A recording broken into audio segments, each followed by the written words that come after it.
Assalamualaikum warahmatullahi wabarakatuh. Halo sahabat Horti, ketemu lagi di podcast Ngobrol Benih Horti.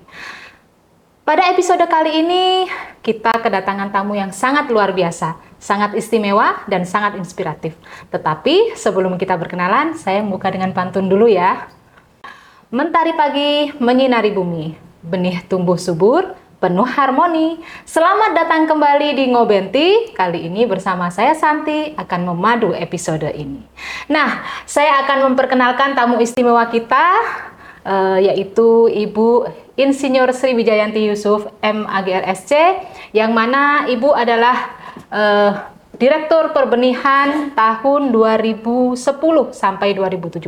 Langsung saja kita sapa Ibu Yanti. Apa kabar Bu? Alhamdulillah. Waalaikumsalam warahmatullahi wabarakatuh. Alhamdulillah sehat. Senang sekali hari ini bisa bersilaturahim ke sini Ibu. Dan pasti saya yakin banyak sekali sahabat Horti yang sudah merindukan Ibu. Karena dulu kita Ibu sudah lama ya Bu ya di perbenihan ya. Baik. Nah Ibu mungkin bisa diceritakan Ibu ke teman-teman sebenarnya seperti apa Ibu perjalanan karir Ibu sehingga sampai akhirnya Ibu bisa menjadi Direktur Perbenihan. Ya. Baik, terima kasih. Assalamualaikum warahmatullahi wabarakatuh.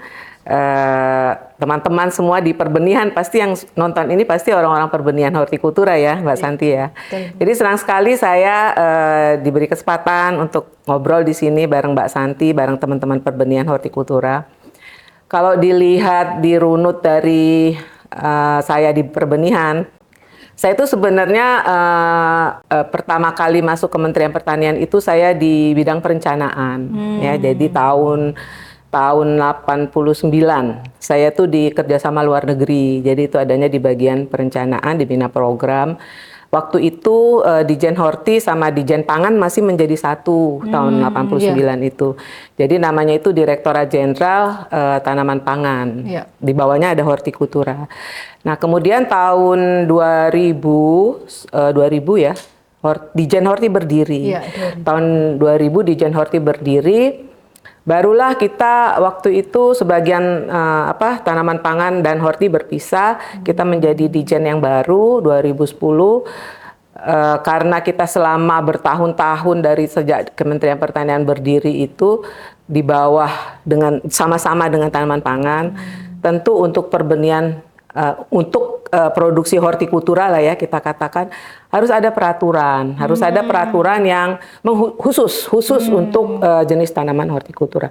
Jadi pertama-tama kita masuk berpisah dengan tanaman pangan itu ya kesibukannya adalah membuat aturan terkait dengan hortikultura, mulai dari perbenihan, mulai dari produksi, kemudian pasca panen dan lain-lain, banyak sekali yang harus dibikin. Jadi selama 10 tahun Dijen Horti pertama berdiri itu para senior kita ya menyusun aturan bersama dengan DPR tentunya. Jadilah itu Undang-Undang Hortikultura nomor 13 tahun 2010 ya kalau nggak salah ya, 2010. Nah itu jadi kalau dibilang selama 10 tahun kita di Dijen Horti itu disibukkan dengan menyusun peraturan, kebijakan. Jadi orang-orang lama di Dijen Horti itu yang namanya aturan tuh sangat paham karena dia menjiwai, dia mewarnai aturan-aturan yang ada mulai dari Undang-Undang 13, kemudian turunan-turunannya, permentan-permentannya. Nah, kita di bidang perbenihan kita punya 3 permentan waktu itu permentan perbenihan. Jadi gitu Mbak Santi. Jadi kalau orang lama benih itu hafal dengan di luar kepala soal aturan-aturan karena dia yang membuat, menginspirasi, memikirkan selama 10 tahun. Jadi itu saya pikir. Nah Bu, pasti kan di awal-awal pembentukan Dirjen Horti itu banyak sekali suka dukanya ya Bu ya. Nah, kalau kemudian apa Bu kira-kira yang terus memotivasi Bu Yanti nih pada akhirnya terjun dan fokus terutama di perbenihan? Ya, jadi saya setelah Dijen Horti berdiri ya, saya masih di perencanaan. Saya di bagian perencanaan. Kemudian tahun berapa ya saya menjadi direktur itu 2010 ya, 2010 dengan terbitnya undang-undang bulan apa, terus saya menjadi direktur kalau nggak salah bulan Oktober 2010. Nah, saya jadi sebelumnya tentu ada kepala seksi, kemudian jadi Kasubdit, juga di benih Kasubdit, kemudian jadi direktur di perbenihan. Nah, itu saya jadi direktur perbenihan itu mulai sibuk nyusut air mentan. Jadi Undang-Undang 13 jadi, saya jadi direktur perbenihan. Permentannya dong yang harus disusun, peraturan menteri terkait peraturan menteri di bidang perbenihan hortikultura. Wah, itu juga berjibaku lagi 4 tahun nyusun itu. Jadi kerja keras ya. Jadi pekerjaan kita tuh ngutek-ngutek aturan-aturan. Jadi dulu anak buah saya itu juga semua jadi sangat paham mengenai aturan karena menjiwai dan dan kita membuat aturan itu tidak sendiri kan. Aturan itu nanti kita terapkan kepada masyarakat kan, kepada masyarakat yang berbisnis atau berusaha di bidang perbenihan. Jadi kita dekat sekali dengan teman-teman dulu Asbenindo ya. Kemudian asosiasi-asosiasi perbenihan di bidang horti itu mulailah tumbuh gitu. Itu kita sangat senang sekali karena sekarang kita sudah benar-benar punya aturan perbenihan hortikultura yang menjiwai mulai dari di pemerintahan harus mengawal aturan ini, kemudian teman-teman di swasta harus menerapkan ini. Jadi benar-benar kita kawal, kita sangat dekat dengan mereka dan kita sangat akrab. Jadi ya saya kehilangan itu. Sekarang udah nggak lagi seperti itu ya. Dulu kita saling membutuhkan. Jadi kita sama-sama kalau kita pergi ke daerah tuh ya kita ngobrolnya sangat dalam karena kita menggali kan kira-kira kebijakan apa yang mereka perlukan. Jadi kebijakan-kebijakan itu harus didiskusikan dengan teman-teman di stakeholder ya, istilahnya stakeholder. Baik. Nah, berarti pada saat awal-awal Ibu menjabat direktur perbenihan itu kalau boleh tahu Bu, kondisinya pada saat itu perbenihan itu seperti apa? Nah, perbenihan horti itu selalu dibilang orang ini impor semua. Jadi pada saat itu perusahaan produsen horti di bidang horti ya, benih horti maksudnya, ya bisa kali di bawah 10 deh. Jadi sedikit sekali. Sedikit sekali. Yang banyak importir. Jadi yang namanya kita punya dulu bagian yang mengurusin perizinan ya, perizinan dulu ya sebelum Undang-Undang Horti berdiri masih ada di Tanaman Pangan dan Horti. Itu dominasi benih yang diimpor ada benih horti. Jadi semua sayuran, cabai, sayuran biji-bijian, melon, semangka itu dominasinya diimpor datangnya dari impor. Kita belum ada atau ada pun sangat sedikit. Ini menjadi concern kita pada waktu itu, pada saat Dijen Horti berdiri, ini concern kita yang utama. Benih sebagai awal daripada usaha produksi, itu harus benar-benar bisa menghidupi petani yang berproduksi tanaman itu. Jadi kita nggak mau tergantung dari asing. Pada saat itu kita nggak mau tergantung asing. Ini kuncinya. Jadi bagaimana caranya? Kita harus menghidupkan produsen-produsen benih dalam negeri. Nah, industri benih adalah teknologi. Ya, teknologi modal. Nah, jadi bagaimana nih kita bisa menumbuhkan ini yang agar kita tidak tergantung dari impor. Nah, itu setelah undang-undang, setelah peraturan menterinya kita bikin, terus kita terjun ke lapangan harus menumbuhkan industri benih di dalam negeri. Itu menjadi stage selanjutnya. Nah, ya namanya orang udah bisa impor. Males kan bikin-bikin ya, teknologi loh. Iya, aja ilmunya gitu ya, mahal. Harus belajar dari awal. Ya kan itu memerlukan teknologi. Kemudian juga modal kan untuk membuat screenhouse. Itu teknologi produksi benih itu kan harus ada labnya ya yang menguji mutu-mutu benih. Nah, itu disitulah kita menggandeng, merangkul teman-teman swasta. Bagaimana caranya? Coba kita kita mudahkan dulu aturan ini agar mereka mau berusaha memproduksi benih. Jadi kita rangkul mulai dari step-stepnya kan kita harus mulai dari uji adaptasi, pendaftaran varietas, kemudian diuji di lapangan lagi. Itu semuanya cost ya kan mahal. Betul. Kemudian dengan aturan kita dengan punya aturan horti sendiri, kita nggak lagi tuh yang kalau padi, jagung, kedelai harus diuji di dataran rendah, dataran tinggi, musim panas, musim kemarau, dan musim hujan, sekian ulangan, itu kita cut.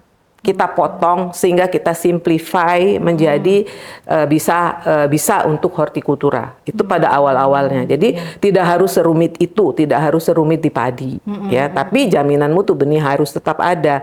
Varietas harus benar-benar unggul, itu harus tetap tuh dikawal. Jadi kita benar-benar mengawal. Nah, kalau Santi buka data, Mbak Santi buka data ya, itu data jumlah produsen benih mulai dari sebelum tahun 2000 ya ke 2010, kemudian ke 2020. Saya suka sekali naik jumlah produsen benih, produksi benih ya, dalam negeri ya, kita ngomong dalam negeri. Jadi kita senang sekali. Dan yang waktu itu bergerak yang ingin menerapkan peraturan perbenihan di bidang perbenihan, produsen benihnya tuh muda-muda. Jadi kita senang sekali. Jadi mereka itu apa ya? Kalau dibilang sekarang Gen Z, atasnya Gen Z apa tuh yang lebih tua lagi? Milenial. Nah, milenial. Waktu itu. Betul. Jadi kalau dibilang orang muda tuh lebih bisa menerima teknologi baru loh. Iya, betul. Itu benar. Itu benar. Di benih itu seperti itu.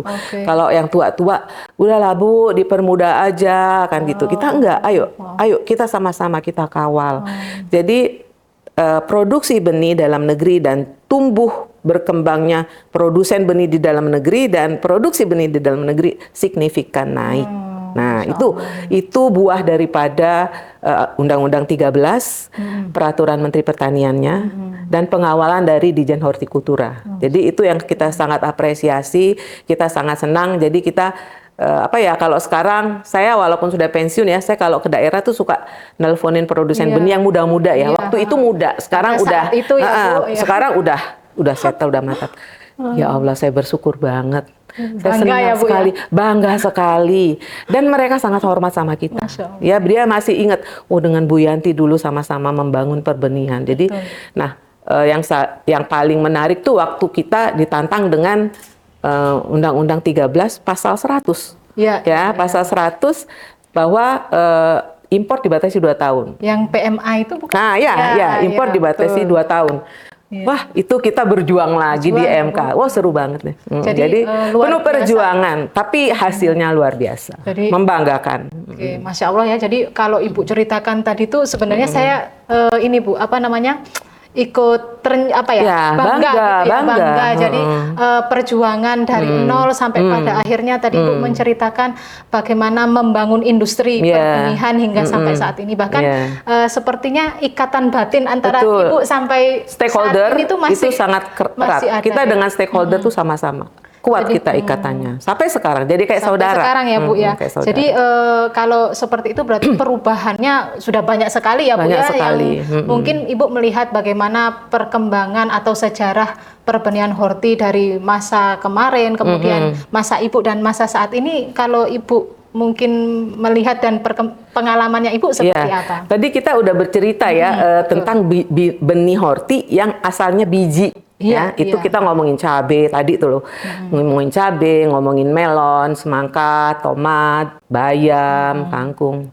Nah, ini juga bagus sekali ya. Jadi kawalan teman-teman di Dijen Horti kepada produsen benih ini harus terus sama-sama tanda kutipnya merangkul. Kita harus merangkul. Karena tadi kita dengan benih horti itu kita nggak mau tergantung asing. Sekarang kalau kita lihat impor benih cabai, impor benih tomat, impor benih yang biji-bijian lainnya. Kalau kangkung bayam tuh kita emang udah bisa di dalam negeri ya, seledri juga. Nah, ini menurun kalau kita lihat trennya ya, karena dalam negeri udah bisa. Yang namanya melon kita itu nggak kalah bersaing dengan melonnya Korea Selatan, dengan melonnya Jepang. Ya, jadi kalau kita lihat ya seperti itu. Jadi kita bangga dengan produk-produk kita. Yang harus di-campaign oleh Kementerian Pertanian adalah bangga dengan produk-produk kita. Jadi kalau nih Santi, kalau orang tanya pisang Sun Pride itu import ya. Saya bilang enggak, itu dalam negeri, tanamannya itu di dalam negeri. Lampung. Iya. Yang membangun orang Indonesia gitu. Jadi campaign, harus campaign. Dikira dengan orang lihat barang bagus itu import. Terus kalau kita lihat golden melon ya, melon berjaring. Itu orang yang bagus-bagus itu bilang ini import. Tidak, itu dalam negeri, bahkan benihnya pun dalam negeri, ditanamnya di dalam negeri. Jadi kuncinya sekarang campaign agar baik produksi benih maupun produksi hortikultura yang bermutu, yang berkualitas, itu konsumen bisa tahu itu made in Indonesia, ditanam benihnya produksi Indonesia, ditanamnya oleh orang Indonesia di tanah Indonesia. Nah, harus dikampanyekan. Betul. Jadi kita tidak orang di luar Kementerian Pertanian kan nggak tahu kalau melon yang cakep-cakep, yang manis-manis itu adalah dalam negeri loh. Gitu. Nah, itu udah banyak sekali. Jadi perjalanan saya dari 2000 sampai 2000 sekarang, walaupun saya udah pensiun, saya masih suka mengamati produk-produk hortikultura baik di pasar maupun di supermarket. Ya kita bangga sekali, Santi. Dulu nggak ada. Dulu ada tapi import. Dulu ada benihnya import. Dulu ada tapi ditanamnya di luar negeri. Sekarang enggak. Itu kalau di sekarang, pasar tuh, kalau kita bilang sekarang pasar horti itu pasar Indonesia, produk Indonesia udah nggak ada. Jadi kita semakin bangga ya, karena tadi mungkin Ibu sampaikan semakin banyak produsen yang menciptakan benihnya bagus, varietas yang unggul, pada akhirnya kemudian produk-produk kita juga bagus gitu ya, Bu, bagus. Nah, Bu, kalau pada saat itu ada nggak sih Bu varietas-varietas unggul yang menjadi ikon gitu ya, yang mungkin pada saat itu, nah seperti apa mungkin Ibu bisa ceritakan? Ya, yang kasat mata yang semua orang bisa lihat itu melon. Ya, melon. Sekarang mau melon berjaring, net ya namanya, melon yang net ya. Melon yang kuning kita bilang golden melon.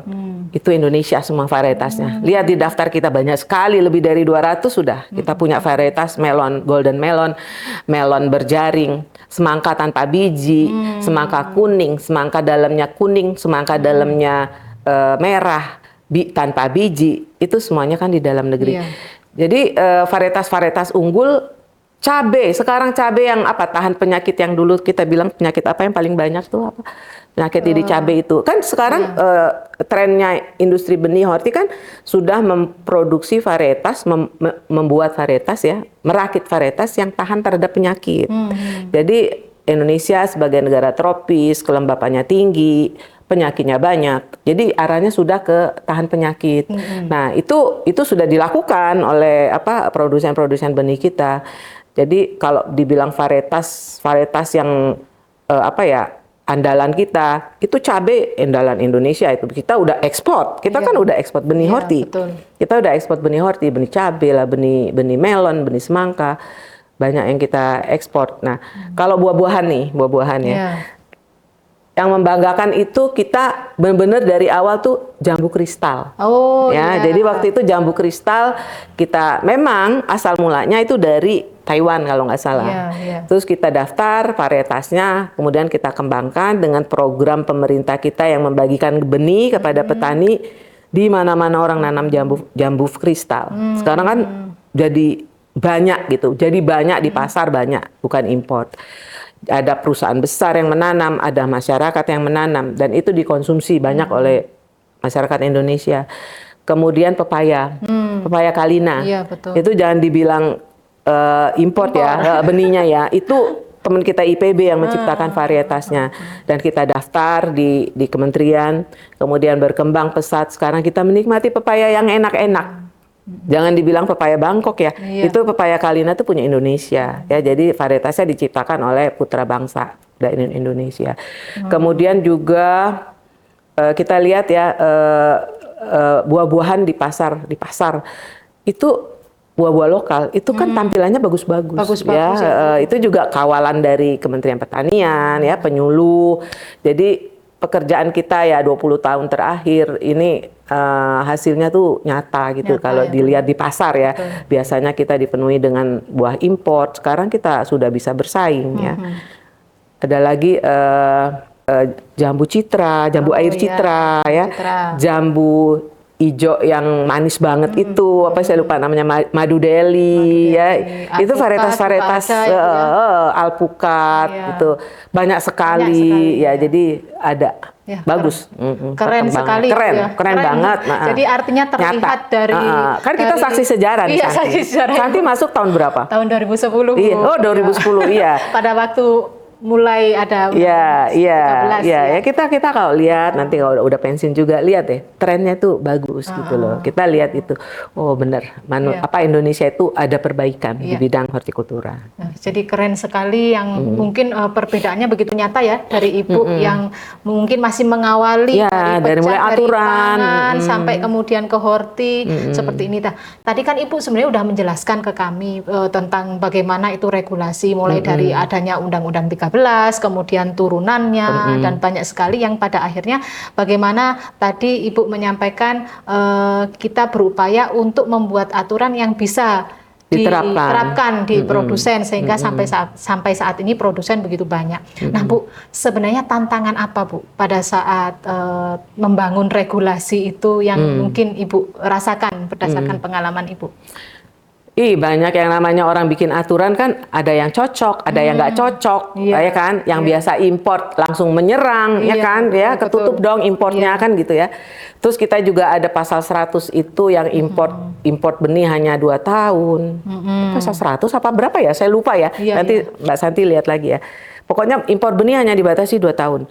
Kita pingin industri benih itu tumbuh di dalam negeri. Jadi kita batasi 2 tahun. Itu kan serangan dari luar itu banyak sekali. Kita harus bertahan. Kementerian Pertanian harus bertahan. Karena kita tahu ini kalau dibuka loss, industri kita nggak maju. Jadi cukuplah 2 tahun impor. Kita kepingin mereka yang impor benih itu berproduksi di Indonesia. Bawa dong tetuanya dari sana. Kalau misalnya dia impor dari Korea, bawa aja tetuanya, tanam di Indonesia. Penyerapan tenaga kerja kan. Betul. Kemudian ada alih teknologi dong kepada Indonesia, apa namanya tuh, transfer of technology, serapan tenaga kerja, investasi. Kita kan untuk itu kenapa hanya boleh 2 tahun? Boleh diimpor tapi maksimal 2 tahun. Harus diproduksi di dalam negeri kan begitu. Nah itu serangannya banyak sekali dari produsen luar negeri. Kita juga dicaci maki, ada tekanan-tekanan dari asing ya. Nah kita itu mengawal sampai dipanggil MK. Ini mau dirubah ya. Dirubah itu bukan hanya peraturan benih, tapi juga pembatasan modal. Yang pasal 100 itu batasan modal. Itu pembatasan modal. Itu juga diserang oleh asing ya, yang nggak mau dibatasi modalnya dalam negeri. Kita kan pengen modal dari Indonesia. Tadi transfer teknologi, investasi, kan peningkatan ekonomi dalam negeri. Nah itu. Jadi kita banyak serangannya. Tapi alhamdulillah ya semuanya itu kita dibela oleh orang-orang yang pengen memang Indonesia maju di bidang hortikultura. Akhirnya MK memutuskan tidak usah dirubah pasal 100 tentang modal itu, kalau nggak salah modal 80-20. Nah, yang benih 2 tahun itu tidak muncul di saya lupa ya. Munculnya yang jelas di Permentan, tapi itu mempengaruhi juga perusahaan-perusahaan asing. Sampai waktu itu Persatuan Benih Internasional APSA ya, Asia Pasifik. Persatuan Benih Asia Pasifik, ya itu produsen-produsen Asia Pasifik itu mengundang khusus kita untuk bicara. Ini kenapa begini? Buka gitu ya, disuruh buka gitu. Jangan ada 2 tahun pembatasan. Kita enggak. Ya itu ya, kita lah berbicara, kita panggil orang BKPM, pasal 100 juga di MK, di dunia internasional. Tapi ya dukungan dari teman-teman stakeholder itu luar biasa, sehingga itu tetap bertahan pasal-pasal itu. Jadi tantangannya sebenarnya tidak mudah ya Bu, tidak mudah karena mengawali untuk membangun bikin aturan pasti ada yang pro, ada yang kontra. Betul. Nah kita sebagai di pemerintahan harus bertahan. Karena jangan terpengaruh. Tujuannya mulia. Kalau kita agak goyang-goyang, ambruk. Nggak jadi ini aturan, ya kan? Betul. Diganti. Tapi alhamdulillah ya MK, DPR semuanya itu mendukung.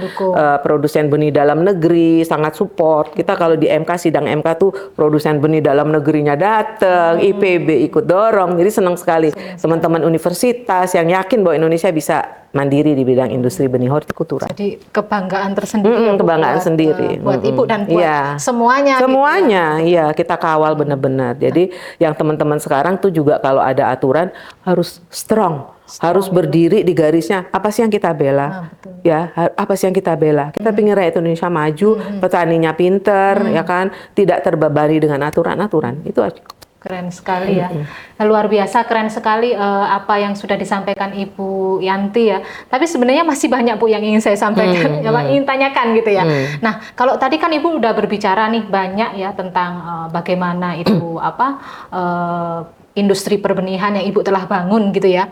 Nah, kalau bukan saya sama-sama, ya, sama-sama kementerian ya, yang membangun. Jadi Ibu bersama semua stakeholder di Kementerian Pertanian tuh membangun industri perbenihan sampai kemudian bisa tumbuh dan bisa kita nikmati sampai saat ini gitu ya Bu ya. Nah, kalau kemudian Ibu kita bicara tentang pengalaman di lapangan, nah, ini sesuatu yang menarik sebenarnya buat saya Bu ya. Kalau boleh tahu nih Bu, kira-kira program apa nih Bu yang pada saat Ibu menjabat itu menjadi program yang sangat berkesan buat Ibu Yanti? Ya, jadi kita banyak ya program kita yang yang pertama adalah kita ingin memastikan bahwa teman-teman produsen benih itu bisa nyaman berproduksi, berusaha benih hortikultura di Indonesia. Itu harus kita jaga. Ya, jadi ya kita selalu ada yang namanya pertemuan perbenihan. Kan sekarang juga masih ada ya. Iya, betul. Kita tanyakan mereka apa kendalanya di lapangan, apa yang bisa pemerintah bantu. Itu harus dilanjutkan tuh. Ya, itu ada. Itu namanya tuh pertemuan perbenihan nasional ya. Selain dengan teman-teman penangkar yang ada di daerah, juga produsen-produsen benih biji kita undang. Kita mencari masukan, kita sampaikan kebijakan-kebijakan sekarang, arah pemerintah kemana, dia keberatannya soal apa, ayo kita sama-sama benahi. Itu harus dilanjutkan sampai sekarang. Kemudian ada yang di lapangan, kita campaign juga varietas-varietas baru yang diproduksi oleh teman-teman produsen. Nah, itu namanya Jambore Varietas. Nah, ini harus teruskan. Jadi itu sangat berarti ya buat teman-teman, sangat berarti program kegiatan Jambore Varietas. Kita memperkenalkan produksi varietas-varietas baru, varietas yang baru. Nanti masyarakat datang melihat, petani datang melihat, terus nanti dia produsen benihnya akan kampanye juga, ini kelebihannya apa, keunggulannya apa, kelemahannya apa, sehingga kalau produksinya dia bisa berapa, tumbuhnya bisa bagus di ketinggian berapa, kelembapan berapa, itu sangat bagus. Jadi di mana konsumen benih bertemu dengan produsen benih difasilitasi oleh pemerintah. Itu bagus sekali. Selain itu, ini menjadi area agrowisata. Jadi kalau kita nanam melon, misalnya nanam semangka, banyak loh anak SD nggak tahu buah melon tuh tumbuhnya seperti apa, ya. Jadi melon tuh ya, gantung. Iya, itu namanya edukasi. Jadi edukasinya dapet, ya. Kemudian teknologi, alih teknologi juga dapet. Perkenalan sarana-sarana varietas baru itu juga dapet. Jadi banyak sekali yang mengedukasi masyarakat, petani maupun stakeholder. Jadi harusnya itu ada terus kalau bisa dilakukan. Gitu ya Bu. Jadi Jambore itu sebenarnya sesuatu yang harusnya terus ya Bu ya. Continue dilaksanakan setiap tahun karena pindah-pindah lokasi dan itu menjadi sarana sebagai edukasi, teknologi, sarana untuk berkumpul dengan produsen gitu ya Bu. Semua stakeholder horti itu berkumpul di situ. Jadi Jambore itu merupakan salah satu program yang waktu itu berkesan ya dan memang harapannya itu terus bisa dilaksanakan ya Bu. Kalau Ibu melihat nih 5 sampai 10 tahun ke depan tuh menurut Ibu perbenihan tuh akan seperti apa? Perbenihan horti itu terus tumbuh. Saya yakin dalam negeri itu orang Indonesia tuh pinter-pinter ya Bu. Sangat kreatif dalam menciptakan varietas. Jadi aturan, kebijakan, pengawalan dari pemerintah, kemudian input saran dari produsen benih harus didengar. Jadi jangan cuek dengan produsen. Karena dari mereka kita dapat masukan. Kita dapat masukan kebijakannya yang bisa mendorong mereka untuk terus berkreasi. Jadi saya yakin kita bisa ekspor lebih banyak lagi. Kita kan ekspor tuh sekarang, benih horti biji ya, benih sayuran, buah-buahan yang biji, kita ekspor. Jadi ini harus didorong. Karena di sini bisa lapangan kerja, ya kan, kesejahteraan, alih teknologi. Ini harus terus dipantau dan difasilitasi oleh pemerintah. Nggak boleh dilepas. Jadi harus masukan-masukan dari mereka harus terus didengar. Ya, jadi artinya sampai kapanpun, sampai saat ini kalau ingin perbenihan itu terus maju, masukan semua harus terus dan didengar. Fungsi pemerintah juga kampanye. Kampanye ya, campaign tadi melalui Jambore salah satunya ya Bu ya. Iya. Betul, baik kalau gitu. Nah Bu, kalau misalkan ini Ibu melihat saat ini, kira-kira mungkin saran masukan yang bisa dibenahi nih Bu untuk perbenihan itu seperti apa? Saya nggak banyak tahu ya aturan yang sekarang seperti apa, tapi ya saya bilang tadi kita harus dekat dengan stakeholder. Kita harus dekat dengan stakeholder. Kita nggak boleh menghindar atau kita nggak boleh apa. Karena fungsi pemerintah itu kan merangkul, menumbuhkan mereka, memberi motivasi kepada mereka. Jadi aturan-aturan kita itu harus mensupport mereka dalam berusaha. Jadi saya nggak tahu aturan sekarang seperti apa, tapi saya yakin kalau pemerintah kompak bersama stakeholder, ini akan bagus, trennya bagus, karena kita udah bisa lihat perkembangannya ya, tumbuhnya industri benih di dalam negeri itu sudah sangat luar biasa dan kita sangat menghargai teman-teman. Jadi yang berusaha di bidang perbenihan hortikultura ini kita harus menghargai juga, bukan hanya produsennya loh, tapi researcher, peneliti-peneliti dari universitas-universitas itu sangat erat terkait. Jadi kita memang harus memfasilitasi mereka untuk berkumpul minimal setahun sekali untuk saling berbagi informasi terakhir itu apa mengenai perbanyakan, mengenai penciptaan suatu varietas, pemuliaan itu harus dilakukan, Gitu ya Bu ya. Jadi sebenarnya pertemuan itu memang seharusnya ada Bu ya, minimal ada. 1 tahun sekali. Minimal 1 tahun sekali. Menjadi sarana untuk ketemunya betul, semua harus ketemu, stakeholder ya Bu ya. Iya betul, harus itu. Jadi Pak Tommy sekarang tolong dilakukan itu. Jadi mereka juga senang terfasilitasi keinginan-keinginan mereka. Terus mereka juga mengkritik pemerintah, nggak apa-apa. Iya betul. Misalnya untuk perbaikan, untuk perbaikan aturan ini misalnya udah nggak relevan loh di lapangan. Pasal yang ini sudah tidak relevan loh di lapangan. Kan kita aturan kan harus saling beriring dengan tumbuhnya industri benih. Baik, kalau gitu. Nah, Ibu, ini pertanyaan terakhir nih. Kalau menurut Ibu, kalau Ibu nih harapan Ibu tentang perbenihan nih, terutama kepada generasi muda nih, seperti apa Bu? Ya, Gen Z itu kreatif banget ya. Jadi memang harus ditolong maksudnya saling, kalau kita nggak kenal maka kita nggak sayang. Tapi kalau kita dekat dengan industri benih itu, kita pasti tahu problem mereka apa sih yang kita bisa bantu. Gen Z ini kan jagonya teknologi informasi.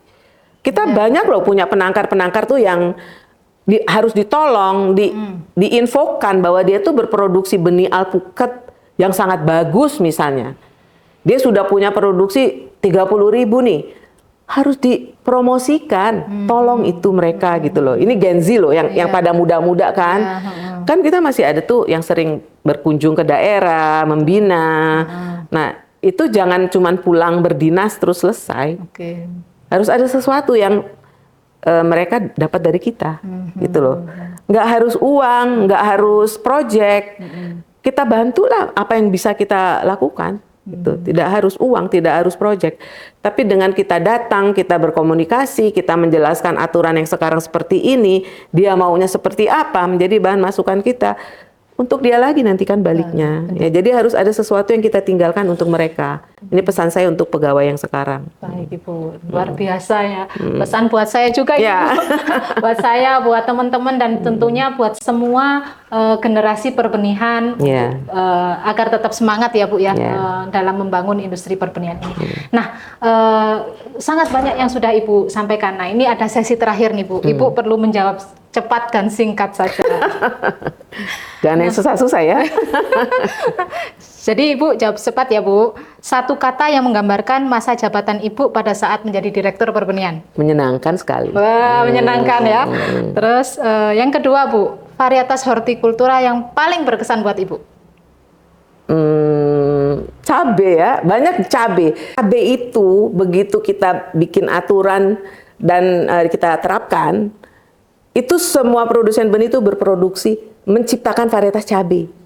Jadi banyak sekali. Sampai sekarang mungkin ada 1.000 lebih, dan itu harus diseleksi oleh teman-teman di Dijen mana-mana yang sudah tidak laku. Jadi saya sangat terkesan dengan perkembangan varietas cabai yang jumlahnya tuh langsung meningkat banyak sekali. Artinya apa? Kita makan cabai di Indonesia. Jadi teman-teman produsen juga mikirin itu. Jadi cabai mau segala jenis juga ada sekarang, ya kan? Cepat sekali. Jadi terkesan. Saya nggak ingat satu-satu saking banyaknya. Ya. Tapi komoditasnya cabai. Komoditasnya cabai.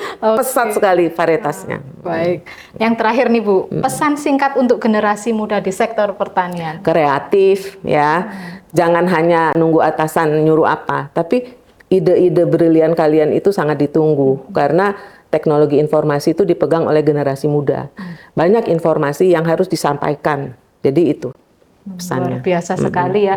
Masya Allah, pertemuan kali ini tuh, episode kali ini tuh menurut saya episode yang sangat berbobot ya Bu Yanti. Banyak sekali ilmu yang sudah diberikan Bu Yanti. Seolah-olah membuka apa ya Bu? Membuka sejarah. Iya, saya juga senang karena jadi mengenang masa-masa lalu ya. Tadi Ibu menyampaikan tuh saya sebenarnya merinding Bu. Jadi apa yang Ibu sampaikan tuh semuanya kena gitu. Bagaimana perbenihan dari sebelum adanya undang-undang sampai kemudian undang-undang itu ada, artinya perbenihan hortikultura yang mulai muncul.